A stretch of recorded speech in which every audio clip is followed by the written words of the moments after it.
Hello दोस्तों, आज से हम स्टार्ट कर रहे हैं कॉम्प्लेक्स एनालिसिस वाला चैप्टर जो कि है बीएससी 6 सेमेस्टर मैथमेटिक्स का सिलेबस में आपका पहला चैप्टर है। कॉम्प्लेक्स एनालिसिस में आपका जो पहला चैप्टर है वो क्या है? Equations of lines and circles in Argand plane. ये आपका लेक्चर नंबर फर्स्ट है। इसमें हम बेसिक इंट्रोडक्शन जानेंगे। तो देखिए, आपको कॉम्प्लेक्स नंबर तो पता ही होगा। इसमें आपका जो बुक के अकॉर्डिंग आपका जो पहला हेडिंग है वो आपका क्या है? Geometrical representation of Z. लेकिन इसके पहले मैं आपको बताऊंगा कि कॉम्प्लेक्स नंबर होता क्या है। तो चलिए यहाँ पे सीख लेते हैं कॉम्प्लेक्स नंबर। तो यहाँ पे देखिए, मैंने हेडिंग नोट कर दिया है कॉम्प्लेक्स नंबर। आप लोग भी इसको नोट कर लीजिए और इसका आप डिफिनीशन नोट कीजिए कि a number of the form, लिखिए आप भी साथ में, ए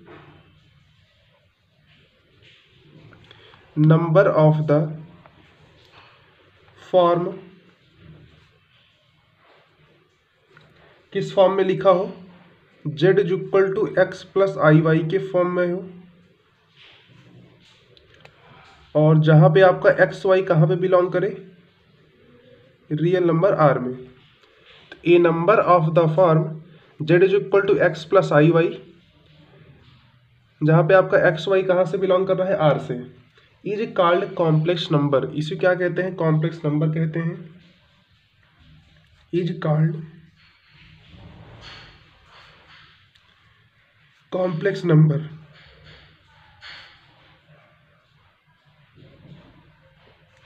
इसी को क्या बोलते हैं? कॉम्प्लेक्स नंबर बोलते हैं। Where i is equal to,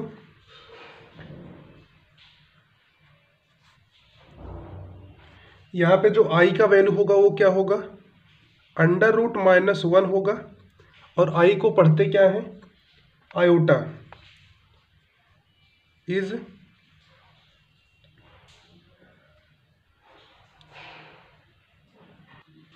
तो यहाँ पे देखिए, यही होता है आपका कॉम्प्लेक्स नंबर। ये नंबर ऑफ द फॉर्म, अगर कोई आपका नंबर है जो कि इस फॉर्म में लिखा जाए, z is equal to x plus i y के फॉर्म में लिखा जाए, जहाँ पे आपका एक्स वाई कहाँ पे बिलोंग करे? रियल आर से, इज कॉल्ड कॉम्प्लेक्स नंबर। तो उसको हम कॉम्प्लेक्स नंबर कहेंगे। जहाँ पे आपका जो आई है उसको हम आयोटा से पढ़ते हैं, और इसका जो वैल्यू होता है वो आपका अंडर रूट माइनस वन होता है। यहाँ पे आपका जो एक्स होता है आपका रियल पार्ट होता है, और वाई आपका इमेजिनरी पार्ट होता है। आई होप आपको इतना पता होगा। तो देखिए, इसको हम एक फॉर्म और लिख सकते हैं इसका, also it can be written as. तो वो वाला भी आप नोट कर लीजिए। आल्सो इट कैन बी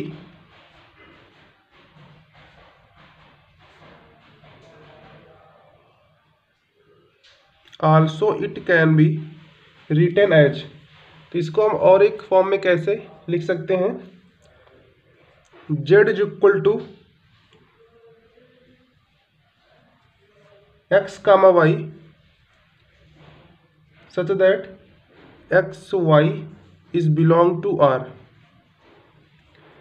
जहां पे आपका x क्या होगा? रियल पार्ट ऑफ z होगा। यहां पे आप नोट कर लीजिए, वेयर, क्या नोट करेंगे? फर्स्ट में आप नोट कीजिए, यहां पे x को क्या पढ़ेंगे? Real part of z, real part of z, and denoted by, और इसको हम डिनोट कैसे करेंगे? आर ई ऑफ जेड से। तो ये आपका हो गया x के लिए। x आपका क्या होगा? रियल पार्ट ऑफ z होगा। z आपका कॉम्प्लेक्स नंबर है, और इसको हम डिनोट कैसे करेंगे? By R E of Z से। सेकेंड पॉइंट पे आप नोट कीजिएगा कि y इज इक्वल टू, ये आपका इमेजिनरी पार्ट ऑफ z होता है। इमेजिनरी पार्ट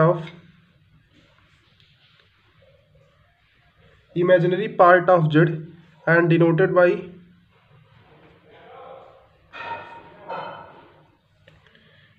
बाई, इसको हम कैसे डिनोट करेंगे? Imaginary of z, I am of z से डिनोट करेंगे। तो इतनी बातें आपके हो गए कॉम्प्लेक्स नंबर में, जो कि आपको बताना जरूरी था। तो एक बार इसको फिर से हम रिपीट करते हैं। आपका जो कॉम्प्लेक्स नंबर होता है वो क्या होता है, ए नंबर ऑफ द फॉर्म, एक कोई आपका नंबर है उसको इस फॉर्म में अगर लिखा जाए कि z is equal to x plus i y, जहाँ पे आपका एक्स वाई कहाँ पे बिलोंग करे, आर से, तो उस नंबर को हम कहेंगे कॉम्प्लेक्स नंबर, जहाँ पे आपका जो आई होता है उसका वैल्यू होता है माइनस का अंडर रूट में 1, और इसको पढ़ते हैं आयोटा से।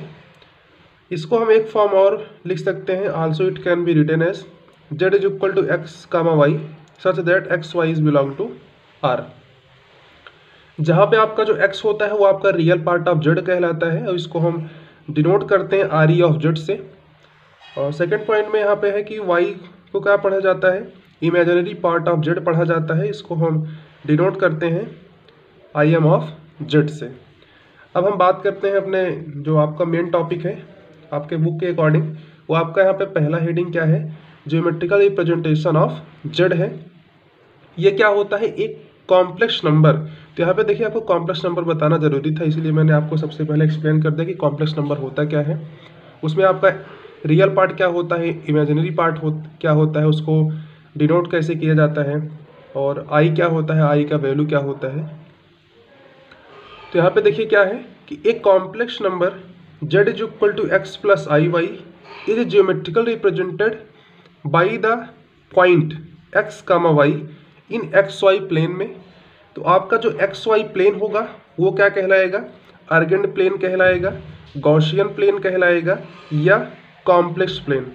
तो देखिए इसके 3 नेम्स है यहाँ पे, पहला आपका है आर्गेंड प्लेन, दूसरा आपका है गॉसियन प्लेन, और इसी में आपका है कॉम्प्लेक्स प्लेन। तो तीनों का एक ही मतलब है, बस तीनों का यहाँ पे नाम डिफरेंट डिफरेंट है। तो चाहे आप इसको आर्गेंड प्लेन कहिए, चाहे आप गॉसियन प्लेन कहिए, या फिर आप इसको कॉम्प्लेक्स प्लेन कहिए, तीनों का मतलब एक ही है। तो एक्स वाई प्लेन को हम कहेंगे आर्गेंड प्लेन, गॉसियन प्लेन और कॉम्प्लेक्स प्लेन।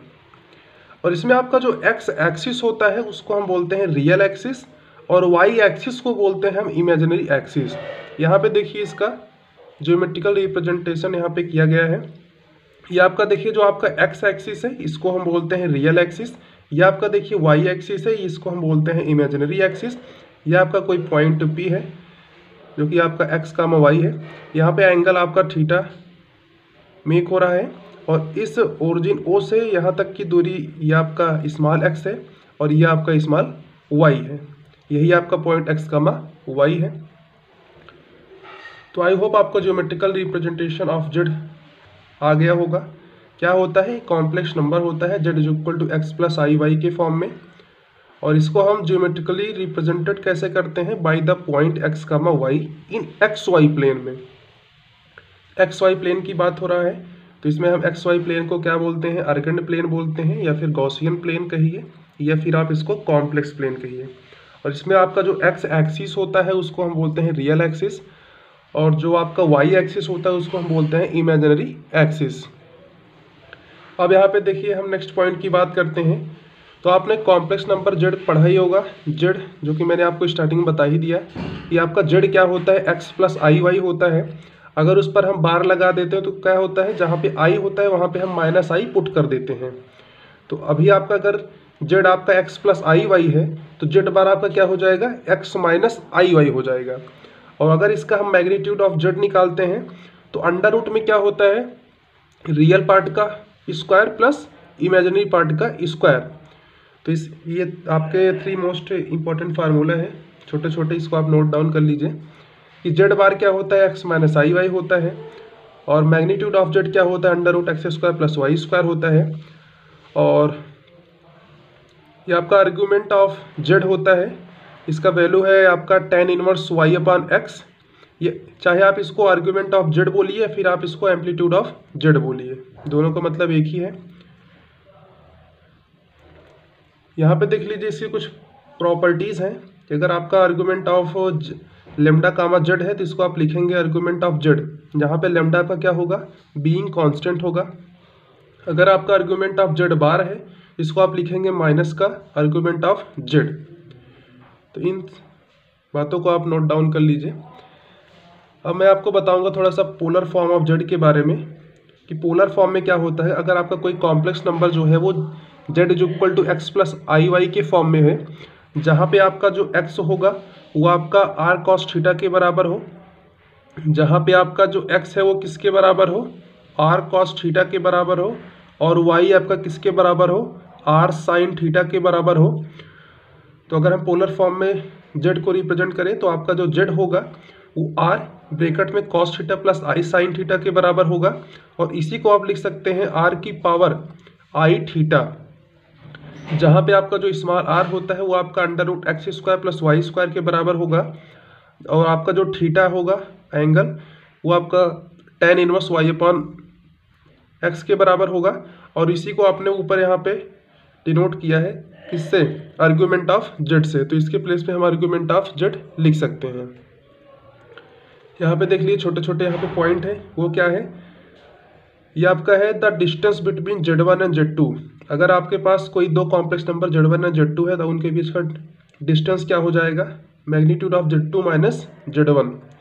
ये आपका सेकंड पॉइंट क्या है, the inclination of the join of Z1 and Z2 is argument of Z2 minus Z1 equal to क्या होगा, tan inverse of Y2 minus Y1 upon में X2 minus X1। और ये आपका डी मॉवर्स थ्योरम है। क्या होता है कि cos थीटा प्लस आई साइन थीटा का पावर जो n होता है, इसको हम ब्रेक करते हैं तो आपको मिलता है cos n थीटा प्लस आई साइन n थीटा, यही n इसके पास आ जाता है, यही आपका होता है डी मॉवर्स थ्योरम। तो आज के इस लेक्चर में बस इतना ही। तो आई होप आपको कॉम्प्लेक्स नंबर समझ में आ गया होगा। उसके बाद ये आपका जो था ज्योमेट्रिकल रिप्रेजेंटेशन ऑफ जेड, ये भी आपको अच्छे से समझ में आ गया होगा। उसके बाद मैंने आपको पोलर फॉर्म ऑफ जेड बता दिया, यहाँ पे 3 इसके जो इम्पोर्टेंट फार्मूलाज थे, आप इसको बेसिक प्रॉपर्टीज़ भी कह सकते हो, तो ये भी आपको समझ में आ गया होगा। और लास्ट में ये 3 आपके पॉइंट्स थे। तो आज के इस लेक्चर को हम यहाँ पे एंड करते हैं, इसके बाद आपको इसका नेक्स्ट टॉपिक बताया जाएगा। तो अगर वीडियो को पसंद आया हो तो हमारे चैनल को सब्सक्राइब करके बेल आइकन को भी प्रेस कर दीजिएगा। Thanks for watching this video, have a great day.